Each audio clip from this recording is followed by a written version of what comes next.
Barbecue کا دھواں ہر طرف پھیلا ہوا تھا۔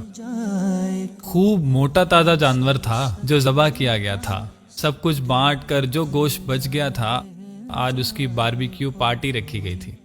صحن مہمانوں سے بھرا ہوا تھا، سیخیں اتر رہی تھیں اور ساتھ ساتھ کھائی جا رہی تھیں۔ ہنسی کے کہکہوں میں کان پڑی آواز سننا مشکل ہو رہا تھا۔ اس دوران اسے ایک کال آتی ہے جسے سننے کے لیے وہ کونے میں دیوار کی طرف چل پڑتا ہے۔ کال سن کر واپس پلٹ ہی رہا ہوتا ہے کہ اس کے کان میں ایک آواز پڑتی ہے، ابو، لوگ تو سیخیں بنا رہے ہیں اور ہم نے ابھی تک گوشت چکھا بھی نہیں۔ آپ نے تو کہا تھا کہ اس عید پر ہم گوشت ضرور کھائیں گے۔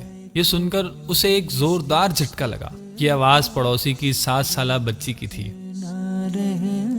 گھر کا منظر کچھ یوں تھا کہ بچی باپ کے پاس موجود ہے اور اس کا باپ چارپائی پر سر جھکائے بیٹھا ہے۔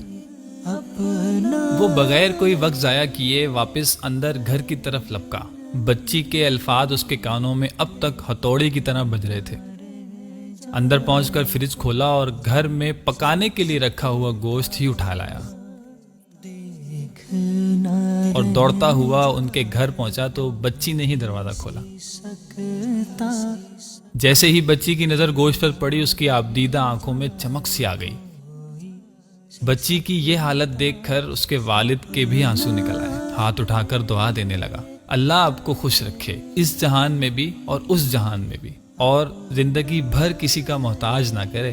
اسے ایسا لگا جیسے جسم میں سکون کی ایک لہر دوڑ گئی ہو اور قربانی اللہ تعالیٰ کی بارگاہ میں قبول ہو گئی ہو۔ سامعین کرام، ہم اپنے کھاتے پیتے گھرانے کے دوستوں کو دعوت پر بلا کر سمجھتے ہیں کہ بڑا ثواب کما لیا۔ کیا ہم نے کبھی یہ سوچا ہے کہ ہم ان غریبوں کا حق ان تک پہنچا رہے ہیں یا غافل ہیں؟ اگر غافل ہیں تو ہمیں اس غفلت سے نکلنا ہوگا۔ اللہ تعالیٰ سے دعا ہے کہ ہمیں ہر طرح کی غفلت سے بچائے رکھے، آمین۔